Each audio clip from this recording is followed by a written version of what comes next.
Hello বন্ধুরা, আজকে বানাবো পটল পোস্ত।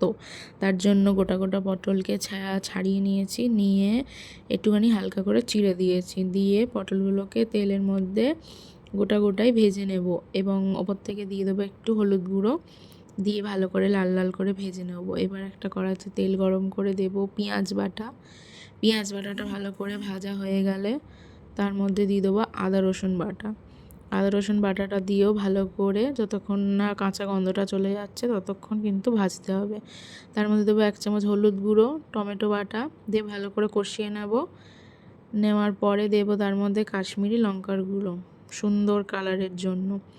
ভালো করে দেখো তেলটা ছেড়ে দিয়েছে, এর মধ্যে দিয়ে দেবো কটা কাঁচা লঙ্কা, দিয়ে এর মধ্যে দিয়ে দেবো পোস্ত কাজু বাটা, দিয়ে ভালো করে মিক্স করে দেবো মশলার সাথে যাতে মিক্স হয়ে যায় পুরোটা।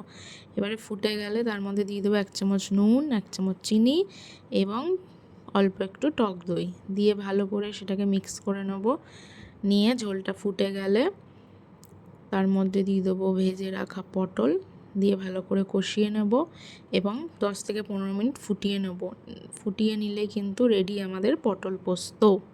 কেমন লাগলো রেসিপিটা অবশ্যই জানাবে। ভালো লাগলে একটা লাইক করবে, কমেন্ট করবে এবং ফলো করে পাশে থাকবে।